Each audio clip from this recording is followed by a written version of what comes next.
Welcome to Jesuswomen and our social media family. Dear educational system, this message is specifically for you.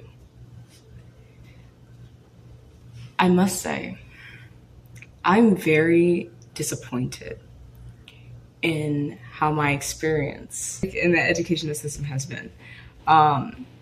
From dealing with being bullied and getting no help until it was too late. And I still wasn't given all of the help that I was needed, that I needed, to dealing with the unreasonable and overwhelming course loads, deadlines, and expectations from nearly all my classes, to being made to feel as if I'm retarded, and to having my scholarship of $90,000 at a certain university that I attended be at jeopardy because of these conditions and more. I definitely was not able to stay at the institution that I last attended. And if you've been following our channel, you probably know what I'm talking about, but I'm not going to mention the name. So if you look through our channel, then you might know what I'm talking about. But the very last institution I attended, I wasn't able to stay. And the high schools that I've been through, I wish that I was able to leave. And the middle school that I went to, I wish I was able to get as far away as I could, but I couldn't. And I've experienced these conditions at all of the schools. The last institution that I attended, though, because the educational system there and the environment and the community was just so bad. And it's not everybody. With most people that I've had contact with at that university contributed to making it very hard for me. And so I lost my $90,000 scholarship. But I know that God has better in store. So he's saving me from how worse it would have been if I stayed even longer. Anyways, as I continue, I'm disappointed because I wanted to learn about my passion so that I could make it my full-time career and secure financial stability through my education to give my mother a better life and to provide everything we've ever wanted by getting my degree. That was my mindset in, I would say 8th grade to all the way through high school to the last institution that I attended, higher education institution that I attended. That was my mindset. Full-time career, financial stability, better life.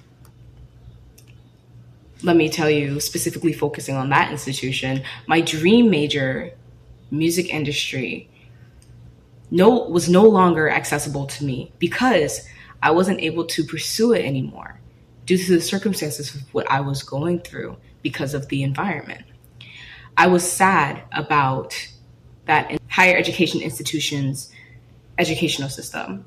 I understand that it was a place of rigor and hard work, but to me, it feels that that institution doesn't truly understand that for students to soar and succeed in such a place, we need our mental health to be cared for first by the school.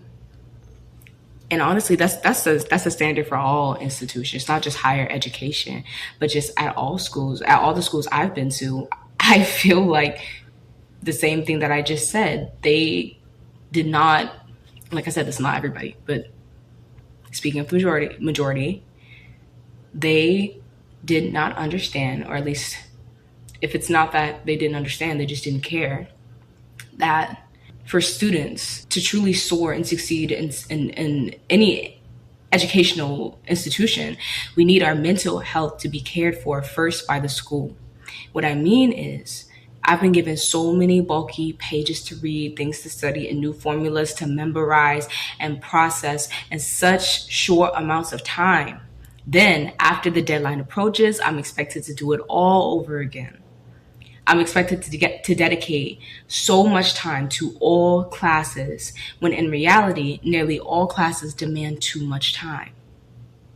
How am I supposed to do everything, remember it, apply it, and study it in such the short amounts of time we are given?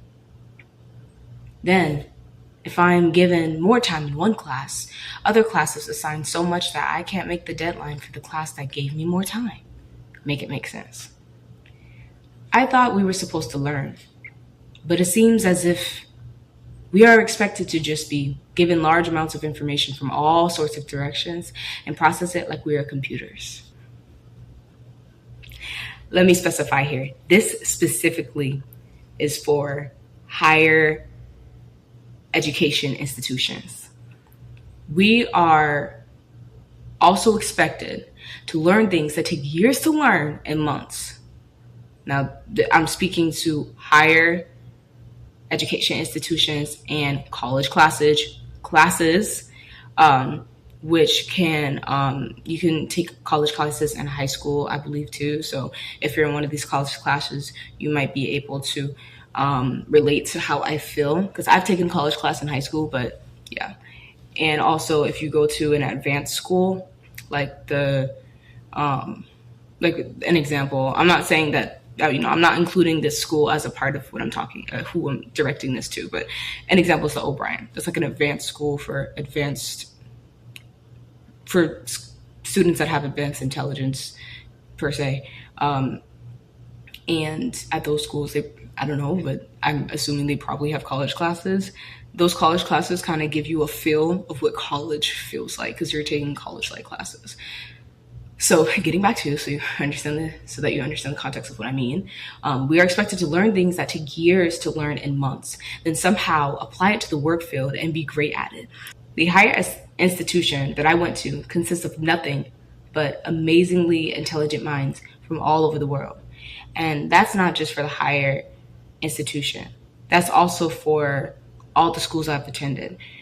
Across my whole educational life, just my journey from middle school to high school to college, I've seen so many smart students. It blows my mind. I've seen so many intelligent minds with so much unused potential. And it's just so sad to see how our educational systems and communities allow such potential to go to waste because they're not providing a healthy environment for the students.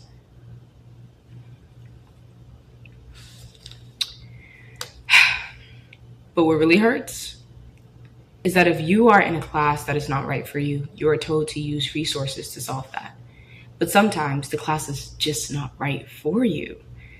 Everyone has different learning styles with different learning paces, no matter how smart we are. It's not fair to make a slower learner work at the pace of a faster learner and expect them to succeed. If you are a slower learner, please do not feel like something is wrong with you. I am a slower learner. It depends on what I'm learning, but I've never been like consistently a fast learner. I had to get there. I'm faster than where I was, and there are points where I could be like super fast learning something and I shock myself, and I give all the recognition to God for that. But there's also times where I'm just like really slow learning, and it doesn't mean that you're special needs. It doesn't mean that you're retarded, and it doesn't mean that something is wrong with you. You just need to be in an environment where people care and respect your pace and treat you as an individual that they can help as they learn your learning style and not a number or a stat or like statistic in the system. You know what I'm saying? A lot of people try to enforce ways that work for one group on people that aren't in that group, you know, and it's not fair. We should be treating these students as individuals and these cases as cases that should be designed according to how the student needs to learn, whether this person is a fast learner or a slow learner or a visual learner or a hands-on learner. That person shouldn't feel like something's wrong with them because the school is refusing to teach them in a way that fits their learning system. And if you do have a learning disability, please do not feel less valuable or less intelligent. There's a lot of people that have learning disabilities or a lot of people that are special needs that are so amazingly bright and intelligent. It does not define who you are and how valuable you are. And I want to stress that. I can't stress that enough. Now, imagine the blood, sweat, and tears that students and parents put in for schools in general. Let it simmer. Think about that. The blood, sweat, and tears that students and parents put in for school. And I know this is not all students, and I know this is not all parents, but that's the people I'm talking about right now. To explain, think about the parents working late hours, taking out loans, and getting in debt to help their babies pursue an education at institutions that don't always prioritize or accommodate what the students need for them to be able to truly thrive. Take a moment to look around and really analyze the faces of the students walking around every day. Not all of them are jolly. And there's a lot of jolly faces that may seem jolly, but they aren't. They're hiding. Think about that.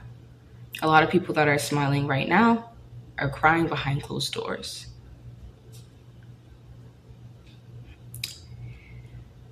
Look at the faces filled with sadness, frustration, anger, and pain. These are students stressed out over the fact that they are failing because of how their classes are and more. And remember, just because some students don't show their pain and stress, this is what I said earlier, doesn't mean that they aren't going through it. All right? Just because you're not showing what you're going through, you're not showing the impact of what's either the environment or what's happening at home, or the environment and what's happening at home and school, it doesn't mean you're not being negatively affected. And it doesn't mean that you're not going through something. So I want you guys to really simmer on this. Please be careful and try not to immediately judge someone before understanding their situation, because you don't want to push them over the edge, you know? Try to understand, okay, I see this, I see what's happening here, but this may be why. Why is this happening? Don't immediately go, don't be hostile. We all go through something, and we're all supposed to be here for each other. Try to be open-minded and understanding. And if you can, try to help. Especially if you feel led to, especially if the Holy Spirit is telling you to. Students are getting upset and breaking down because of the unrealistic expectations to process and understand so much information in such little time, while having other work to do simultaneously. How many of us aren't thriving but surviving? How many of us are hiding pain and being in a bad mental state because of the educational institution's flawed system? How many of us are not soaring but just barely getting by? This isn't learning. We are not truly learning like we should. There should be different levels for slower learners and faster learners, for those who can keep up with the super fast pace and for those who can't. Why try to fit someone in a box they weren't made for, rather than providing them with the box they need? How many parents wish they could help their kids but are told to back away while seeing their children deteriorate? How many more students are getting bullied and or suffering from depression due to not being able to get help? How many students wish they could go back home but can't because their school is too far and expensive? And guys, think about it in the sense of this. Not everybody that's in high school or in college is commuting from home. Some high school students are living on their high school campus. That's the thing. And some college students, a lot of college students are actually forced to live on campus. So when they're making these moves and all this money is being invested, not all of them are able to go back home. It's too expensive. It's too far. And also you got to think about, when it comes to college, there's contracts. And that's another thing for another day. But there's contracts, and those things can get tricky. So you can't just leave. Research it. There's a way to leave, but you got to be smart about it.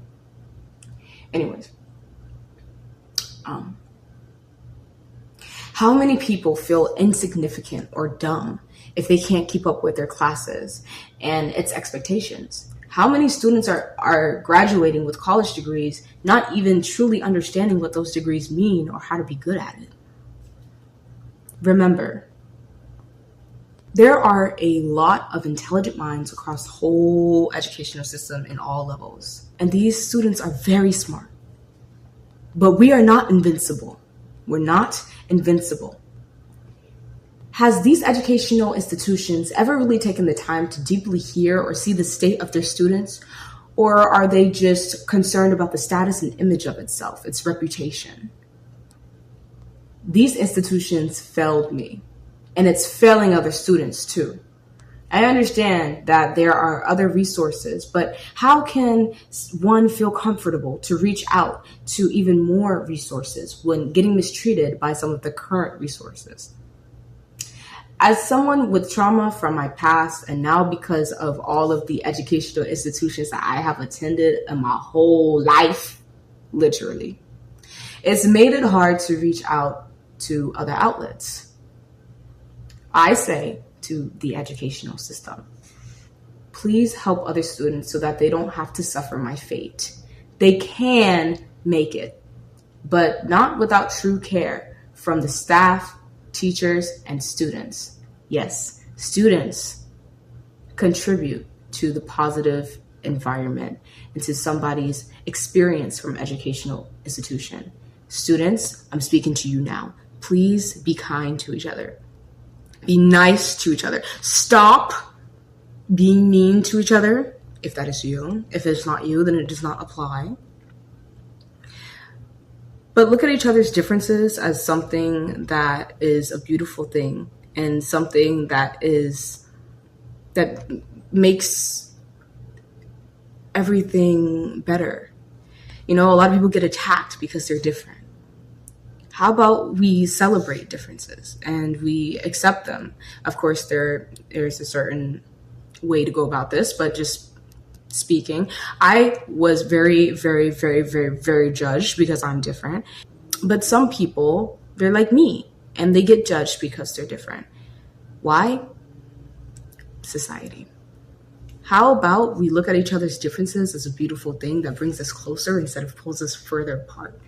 And how about we look at each other and say, hey, I don't want you to feel attacked if you don't like reading. Maybe you like watching movies, or maybe you like studying, or maybe you like going to the park, or maybe you like going to the museum, or maybe something else. Maybe it's something a little bit more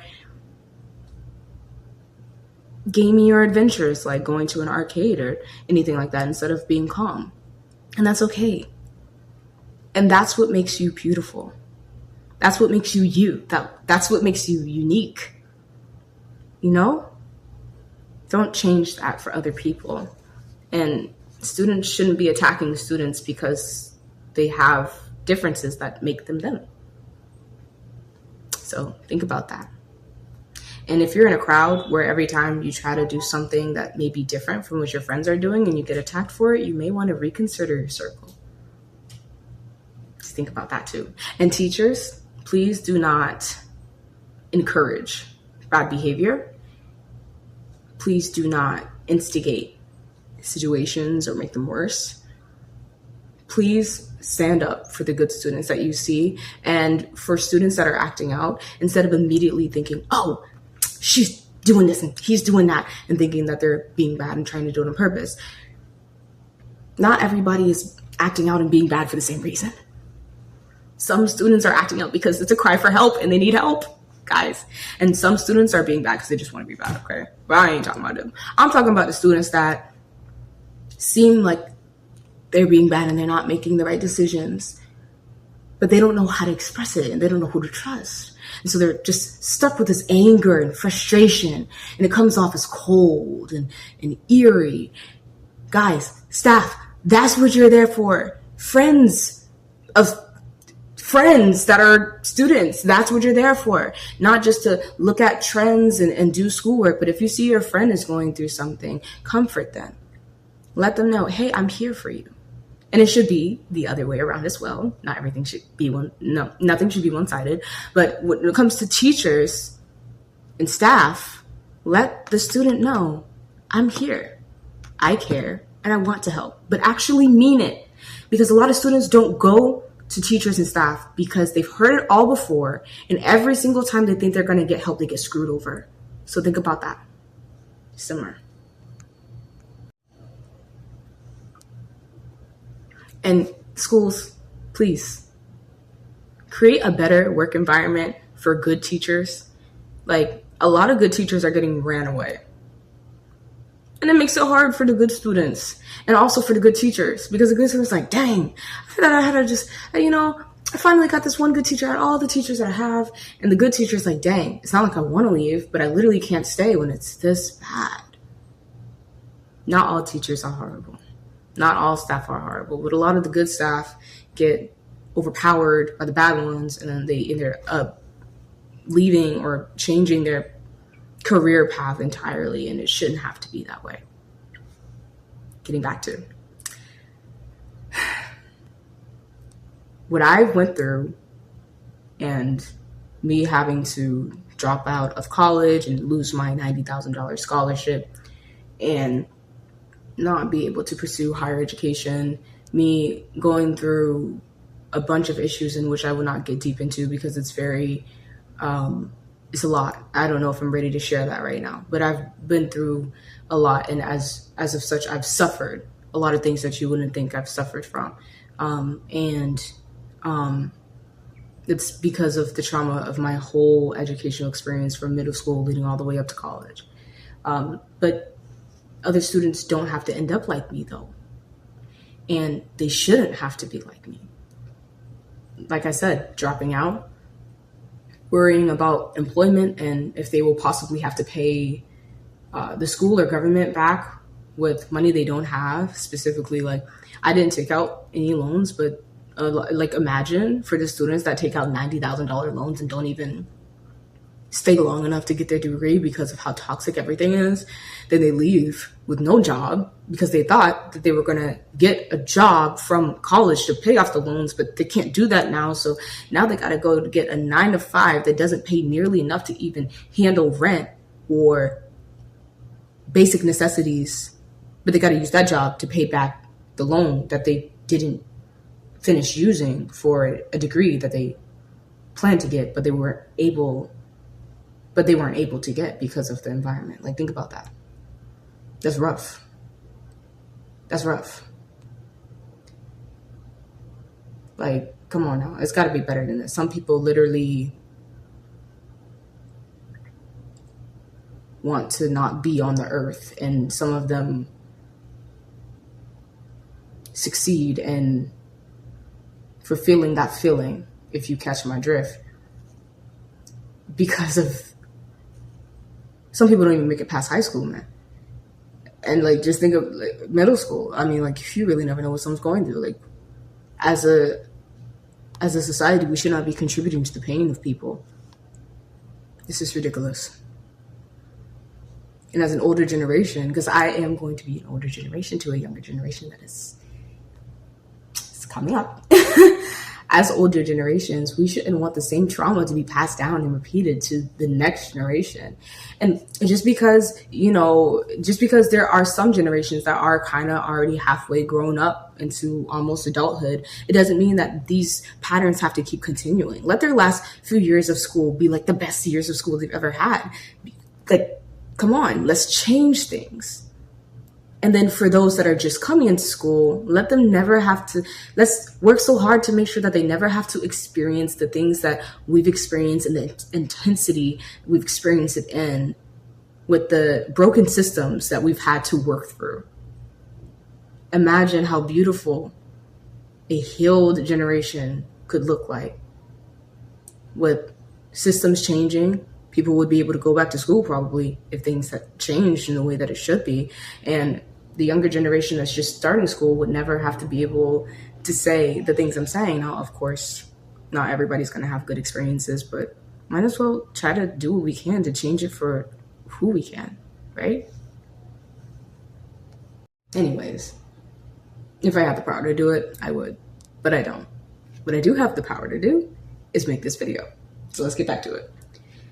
The problems I mentioned are only the tip of the iceberg. Students have more issues than you know.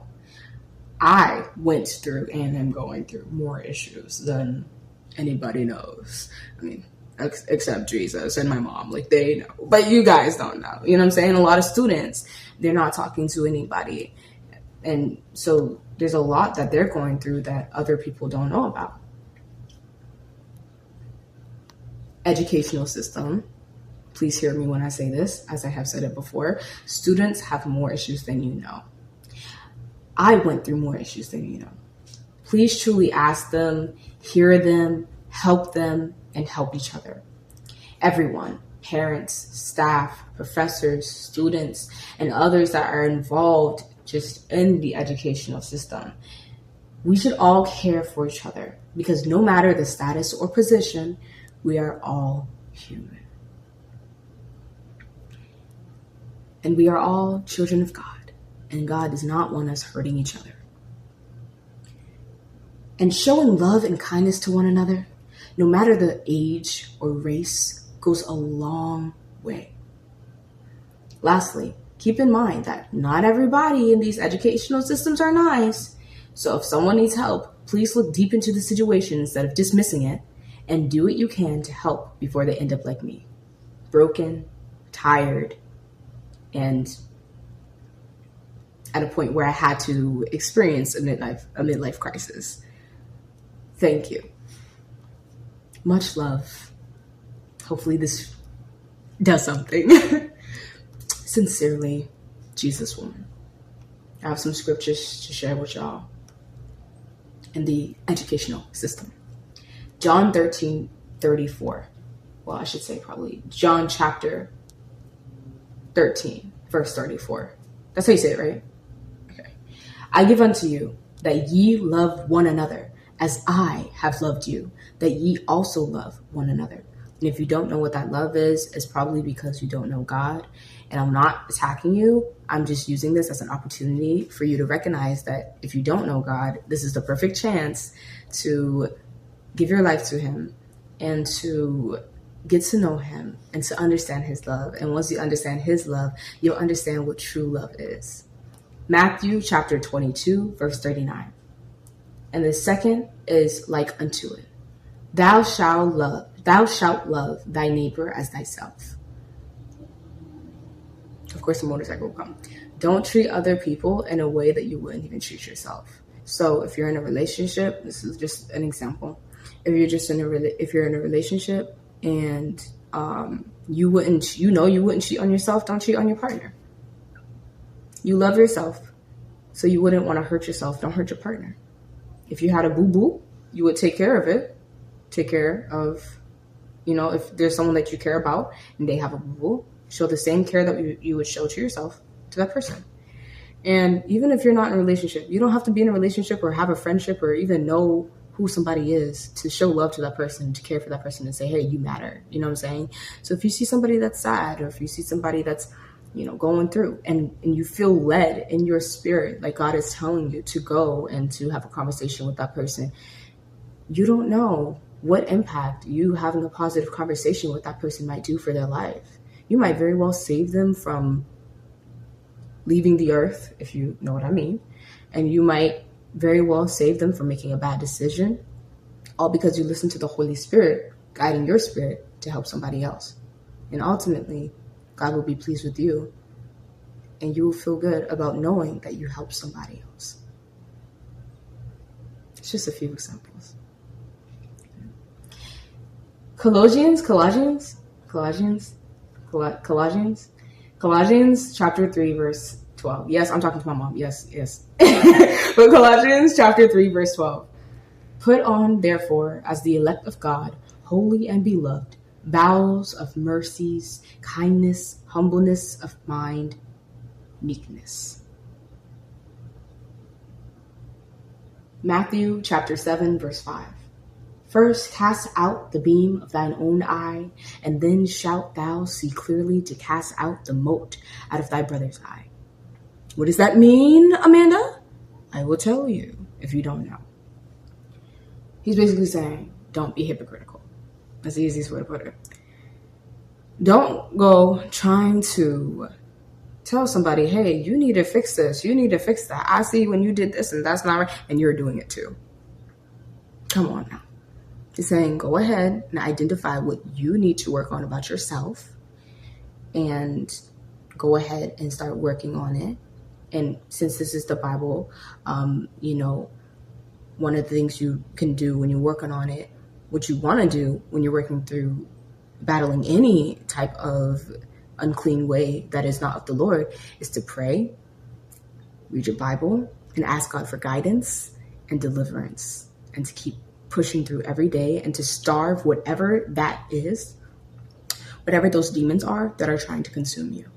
As you are working on yourself now, you do not have to be perfect, and you do not have to beat every battle before you go and tell somebody else something that you recognize. You could still be in the midst of the battle, but God wants you to make sure that you're identifying what you need to work on, taking accountability for that, and truly working on it to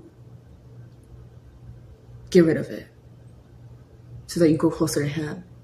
And as you're in the process of doing that, then you can talk to your brother and say, hey, I got my own things going on, but I see you going through this too. And I don't know if you know, but it ain't cool that you're doing this and you're doing that. And I just want to let you know out of love, I can help you through introducing you to God and bringing you to Him.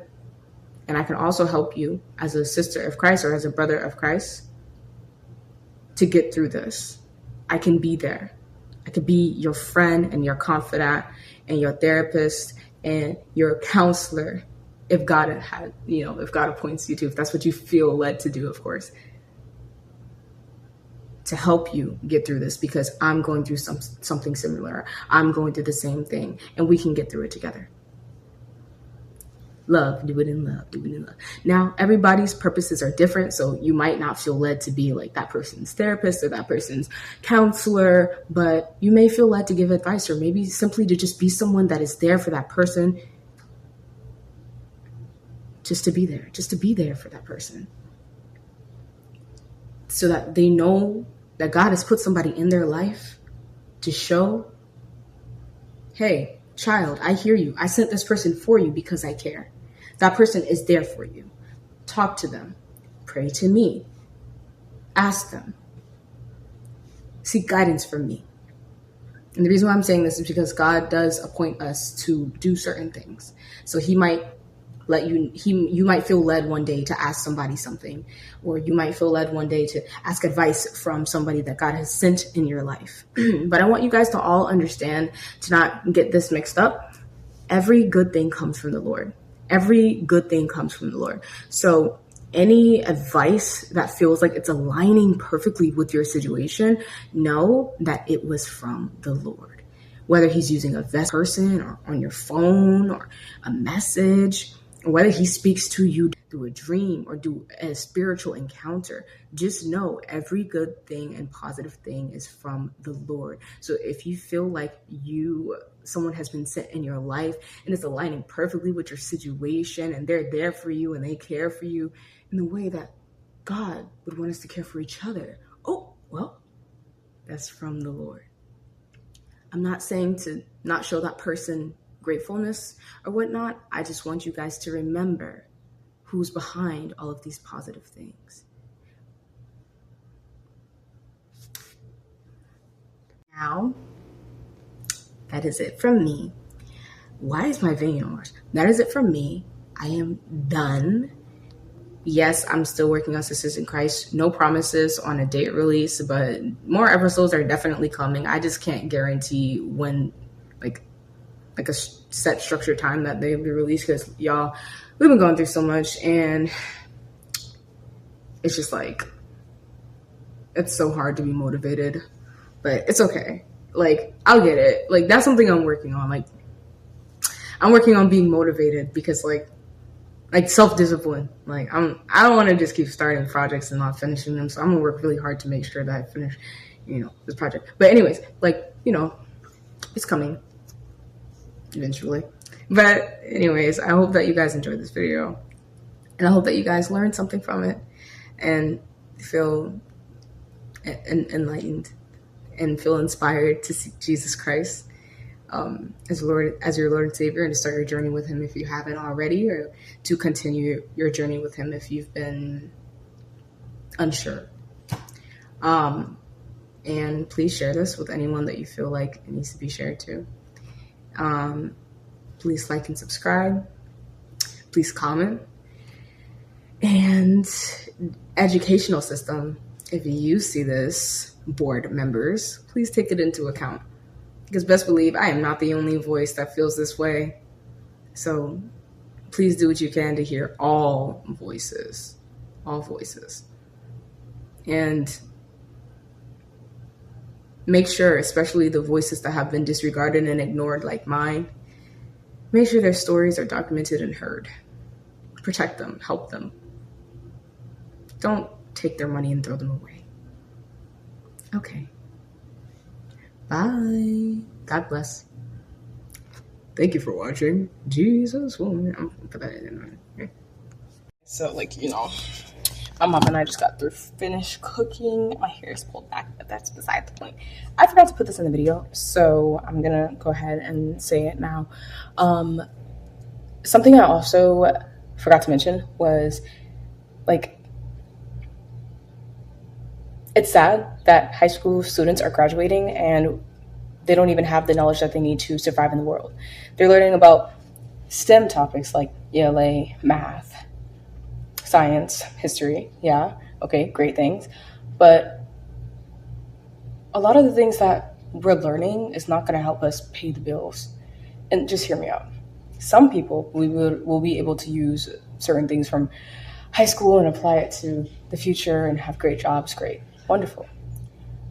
A lot of high school students are going to graduate without even remembering what they learned in school. We need to be teaching people. Education doesn't just extend to STEM topics. It's just, education is about life generally. We need to be teaching students how to survive after graduating. It's not just in academics. It's also about, the importance of getting out of or avoiding street life, the importance of making sure that you're making the right financial decisions as well as personal decisions that may be about relationships or emotional or whatever it may be. Also, the importance of thinking things through and real education when it comes to sex ed. Because, let's be for real. At least for where I was, all I learned in my sex ed class was about pronouns. That's it. Isn't that sad? That's it. That's all I learned, y'all. People are out here getting themselves in situations and having babies, and they don't know nothing about anything. Because I was saying, basically, we need to be teaching people about wisdom extending past STEM, not just STEM. We need to be, letting them know about the dangers of loans and, the dangers of life and teaching them how to survive, not just, with using their stuff that they learn from academics, but also just the world in generally, about how to survive the world generally. Like I said, education and wisdom does not just extend to STEM topics. It extends to everything when it comes to just living this human life. So we need to prepare our students. Actually prepare them.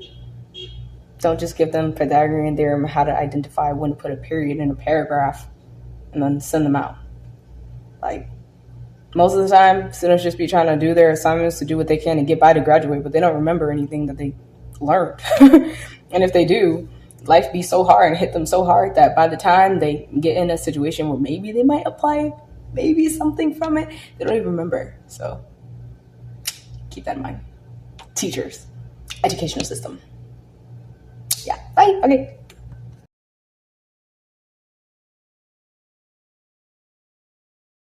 In the education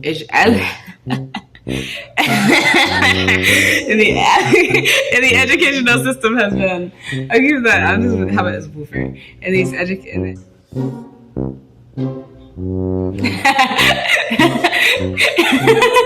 how many of us are hiding? Okay, wait. Remember. I have so many bloopers over. Remember, Okay. Ma'am, I know you didn't. Ma'am, what was that? Ma'am. Anyways. Thank you for watching Jesuswomen.